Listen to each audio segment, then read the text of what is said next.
Thanks very much for staying with us. Time now for Eye on Africa with me, Georgia Cowan-Smith. Tonight, Ethiopia's Prime Minister and France's President meet at the Elysee. Abiy Ahmed headed here on his first trip to Europe since taking office in April, and Paris is keen to support the reforms brought in under the Ethiopian leader. Also, at least 15 people are injured in a suicide bombing in central Tunis. No one other than the attacker was killed, but most of those hurt were members of the security services. We hear from our correspondent with more. And after a week of violent protests, Ghana asks for the resignation of the Vice-Chancellor of the Kwale Nkrumah University of Science and Technology. It closed down indefinitely after rallies degenerated into violence last Tuesday.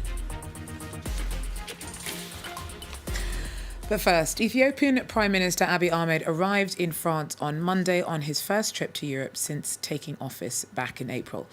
He met with French President Emmanuel Macron at the Elysee before the two pledged to boost cultural and diplomatic ties between their countries. Abiy's 6 months on the job has already led to some substantial political and economic reforms. Nicolas Chemin from our Africa desk is with us for a closer look at his trip to France and his efforts whilst in office. Nick, so are France and Ethiopia particularly close? Tell us more about what came out of this meeting between Macron and Abiy. Well, they held a very brief press conference, and first of all, Macron said it was an honour that for his first European trip he'd chosen Paris, and then Macron also announced that he would be going to Ethiopia in March 2019. Then both men said that they admired each other's reforms, and in fact they have a similar profile. Macron is 40 and Abiy is 42, and both like to see themselves as great reformers. On the agenda were economic, cultural and environmental issues.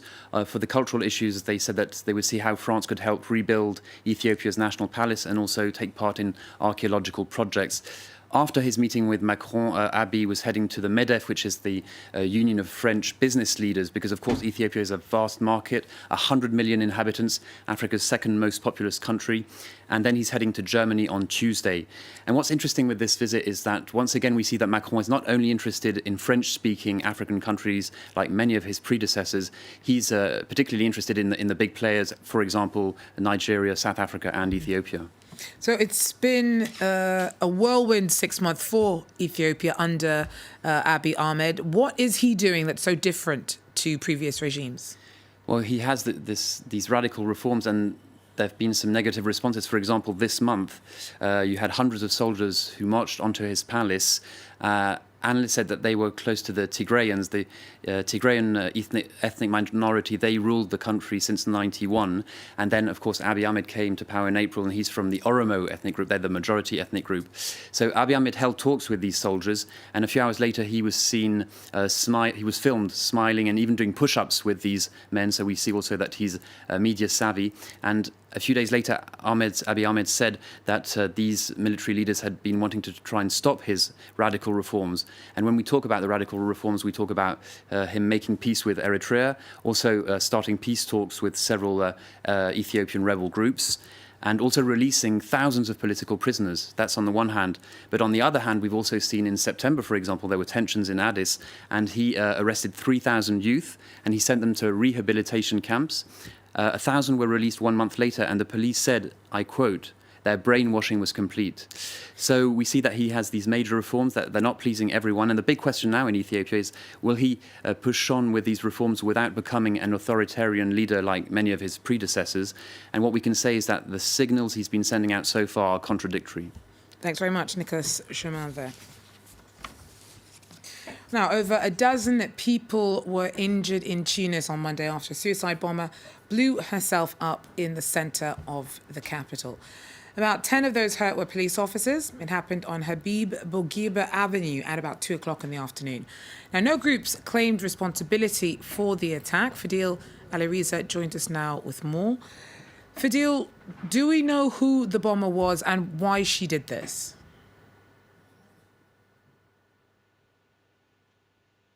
Well, officials are saying that she's a 30-year-old single woman from the coastal region of Mahdia.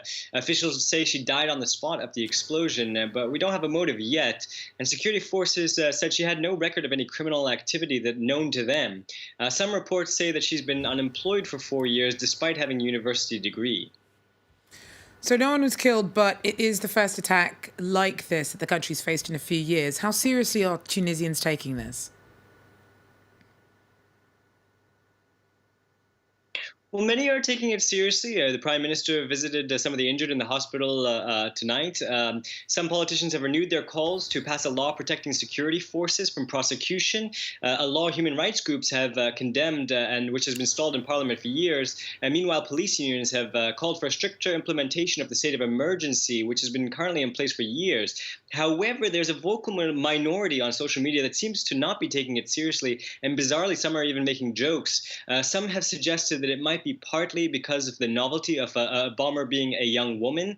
But it's also important to note that the explosion happened right near where a security forces van is regularly stationed, and that the number of security forces injured in this attack suggests this was specifically targeting security forces. Relations between civilians and security forces have been tense in recent months, with two high-profile cases where the use of force by security officials resulted in the death of a young person. Just steps away and from the explosion today, and minutes before, there had been a protest for a 19-year-old youth, Ayman Othmani, who was killed by state forces last week in a customs operation apparently gone wrong. There's also been rising cases of violence between security forces and soccer fans, which has also played out in dark jokes back and forth between security forces and fans on social media. All of this may explain the lack of seriousness amongst some on social media regarding the injured security forces. Thanks very much. Fadil there for us in Tunisia. Now, after a weekend of violence, members of the Islamic Movement of Nigeria clashed with security forces in Abuja once again on Monday. The spokesperson of the Shiite group accused police of having again opened fire on unarmed protesters. On Saturday, 3 were killed by the military. Demonstrators are calling for the release of the IMN's leader, Ibrahim Zakzaki. He's been in custody since late 2015. Supporters of the Shiite cleric accuse authorities in the Sunni Muslim majority north of persecution. After a week of violent protest, Ghana's asked the Vice-Chancellor of the Kwame Nkrumah University of Science and Technology to step down. Known as KNUST, it closed down indefinitely after rallies degenerated into violence last Tuesday. Nathan Kwao has more. It's been 6 days since the Kwame Nkrumah University of Science and Technology in Kumasi was shut down by the Ashanti Regional Security Council following student protests there on that particular campus. The students were protesting what they described as oppressive rules and regulations. In the aftermath, 20 students were arrested by the police for vandalizing property during the protest. Following that, the Vice-Chancellor of the university, Professor Kwesi Obridanso, was asked to step down together with the university's management council. The move has angered university teachers and the administrative staff, and they have in turn gone on strike, saying that if the former authorities are not reinstated, they will not resume work. But how did we get here? A few weeks ago, 11 persons, 10 continuing students and 1 former student were arrested on the university campus. The university school authorities say that they were taking part in an unlawful vigil, thus they had to be picked up. Now the move angered students and they went on that protest, and we are waiting to see what the next step of this story will be. And finally, the recycling revolution starts here. A boat made entirely out of recycled plastic has made its maiden voyage off the Kenyan island of Lamu, after locals spent more than 2 years picking up litter on their beaches to make it. The boat's called the Flip Floppy Dogo, and its builders are hoping to raise awareness about the scale of the problem of discarded plastic polluting the world's oceans. Take a look. From the deck to the hull and mast, this boat was entirely built with recycled plastic, an ambitious project that was born here on the once pristine beaches of Lamu Island in Kenya. We are having good beaches with white sand, but today is all been destroyed with scattered plastic around, and we have nothing to do with this plastic. But these volunteers decided to take matters into their own hands. For the past 2 years, they've been collecting millions of pieces of discarded plastic that washed up on the island's shores. The waste was then sent to a recycling plant and transformed into building materials. We basically shredded the plastic, would melt it down, we would create these big open cast molds, and we would then pour the plastic into there, it would dry, and we would have our pieces. The result, a 9-meter-long boat, nicknamed the Flip-Floppy Doggo after the huge piles of flip-flops collected during the beach cleanups and that were used to make these colorful sheets. The project's founders now hope it will encourage people to rethink their plastic consumption. The ultimate goal is to contribute to this global movement to end single-use plastic. The boat is very much just a positive symbol to showcase that it doesn't make any sense to have anything called single-use plastic.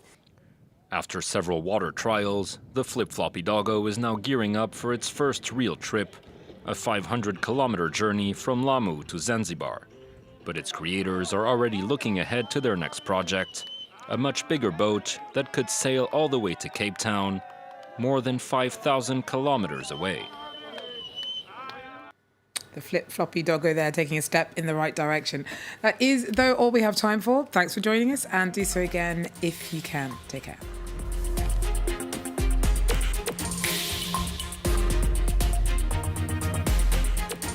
Idi Amin Dada, Uganda's despotic leader, presided over his country in the 70s. He is remembered in very different ways. Some recall the hundreds of thousands who were killed and tortured.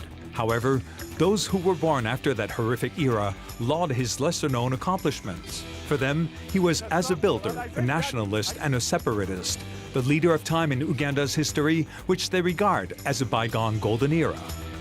We revisit the compiler of Idi Amin Dada here on France 24.